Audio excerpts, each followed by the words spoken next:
Some athletes win, some athletes dominate, but very few make greatness look beautiful.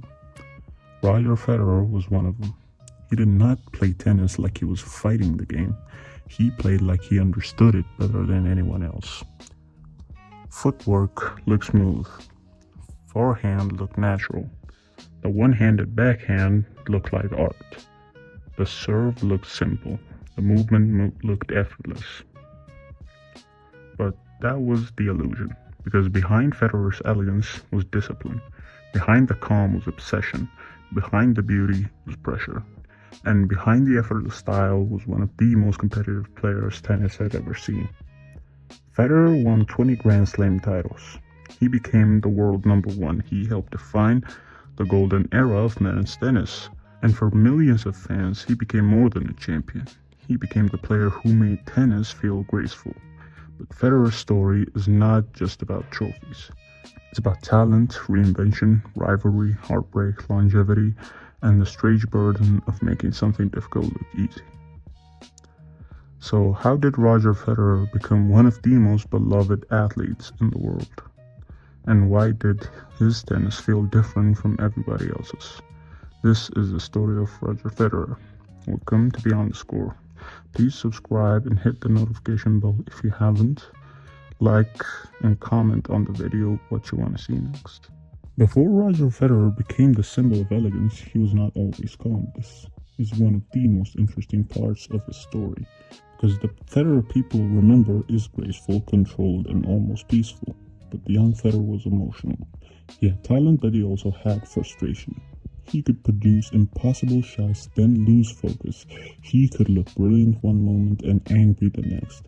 He had the tools, but not yet the control. And in tennis, talent alone is never enough. Tennis exposes you. There are no teammates to hide behind. No coaches calling players during every point. No substitutions when your mind starts to fall apart. You are alone. One player, one racket, one opponent. One scoreboard that keeps telling the truth. Federer had to learn that.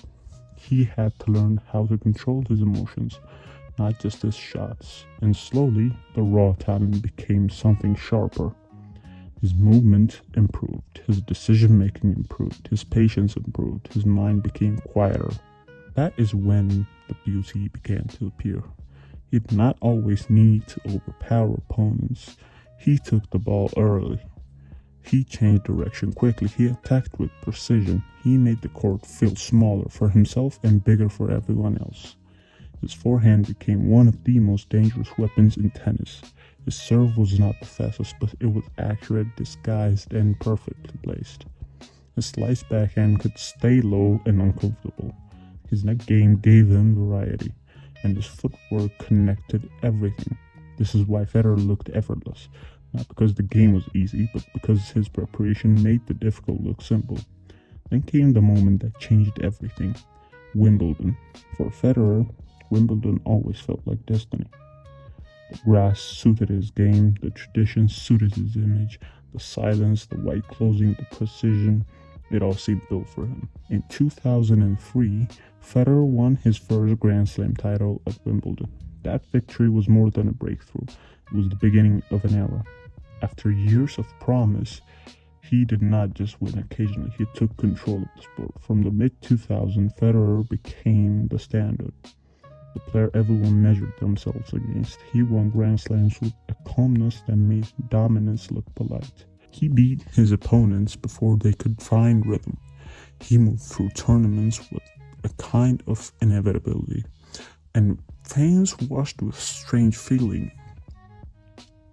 They were not only impressed, they were mesmerized, because Federer's greatness did not look brutal. It looked beautiful, but beauty can hide the truth. Federer was not only an artist, he was a competitor, and soon the competitor would meet the rival who forced him to suffer. Well, every great athlete needs resistance. Without resistance, greatness can look too easy. For Federer, that resistance came in the form of Rafael Nadal. Nadal was everything Federer was not. Federer was smooth, Nadal was physical. Federer floated, Nadal fought. Federer looked effortless, Nadal made every point feel like war. And when they met, tennis changed. Then, their rivalry became more than just a matchup. It became a contrast of styles, personality, surfaces, and philosophies. Federer represented elegance while Nadal represented intensity. Federer attacked time and Nadal attacked the body. And nowhere was Nadal more dangerous than clay. At Roland Garros, Nadal became Federer's wall. No matter how great Federer was, Nadal kept standing in his way. This is what made Federer's career more emotional than people sometimes remember, because for all his success, he also experienced heartbreak. He lost big finals. He had painful defeats. He was forced to answer uncomfortable questions. Could he beat Nadal when it mattered the most? Could he win Roland Garros? Could elegance survive against relentless power? Then came 2008, Wimbledon. Federer had dominated grass for years. Wimbledon was his kingdom. But Nadal, he came for the crown. The 2008 Wimbledon final became one of the greatest matches in tennis history. Rain delays, momentum swings, darkness falling, two champions refusing to break. Federer fought back from 2 sets down. For a moment, it felt like he might escape again, but Nadal won.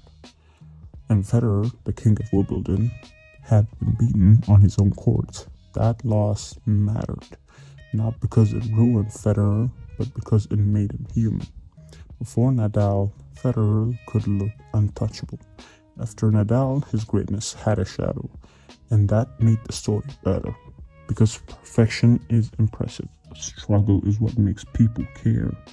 Federer had to chase. He had to adapt. He had to accept that another player could hurt in many ways nobody else could.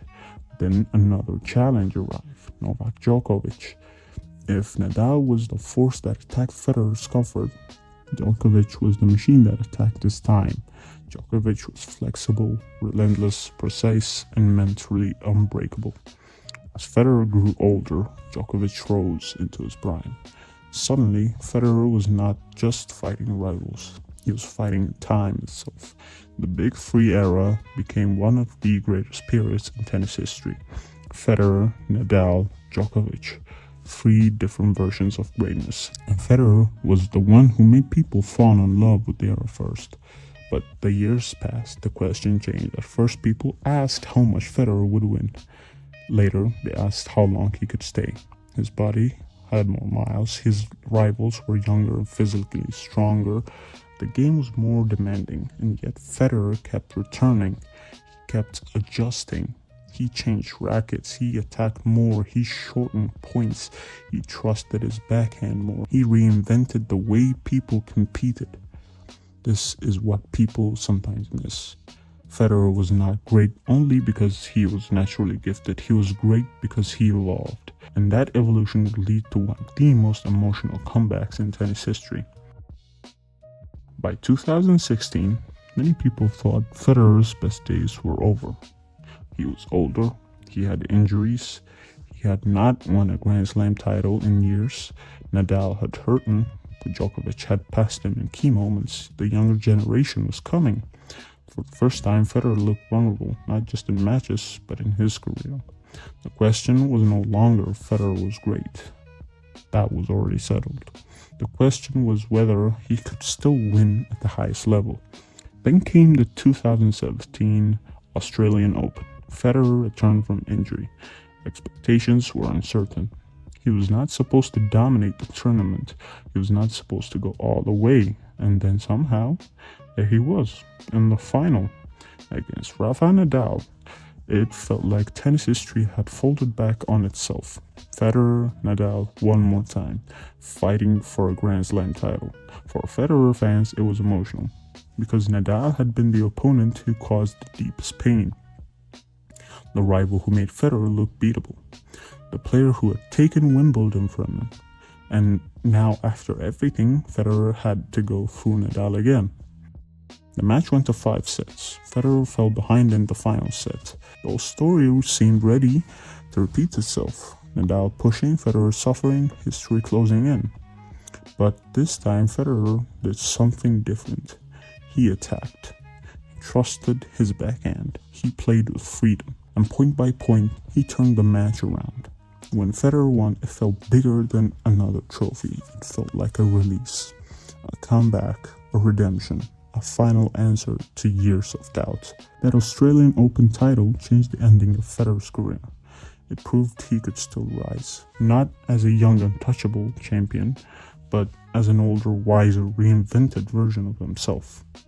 This is why the 2017 comebacks matter so much. It gave Federer's story balance.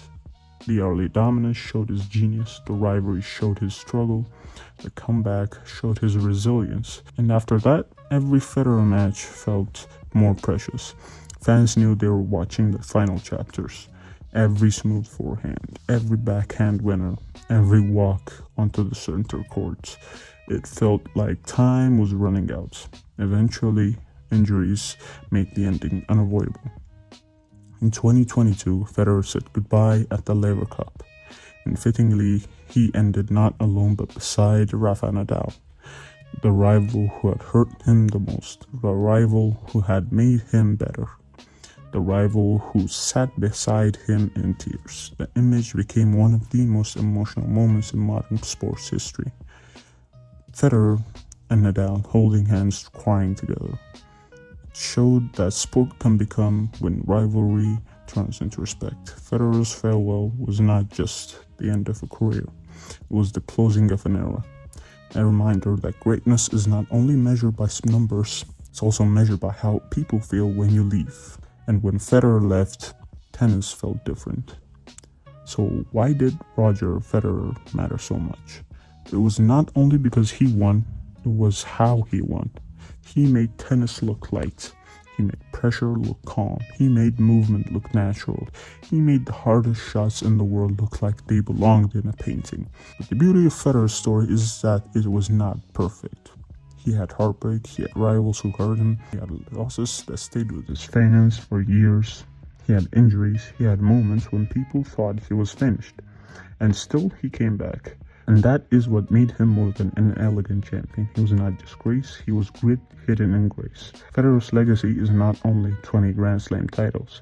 It's the feeling he gave the sport, the silence before a serve, the quick step around the backhand, the forehand that opened the court, the one-handed backhand that made the crowds rise, calm walk between points, the sense that tennis could be competition and art.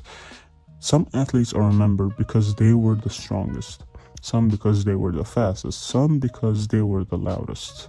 Federer will be remembered because he made greatness feel beautiful. And maybe that is why, even after his retirement, people still talk about him differently. Not just as a champion, but as a feeling.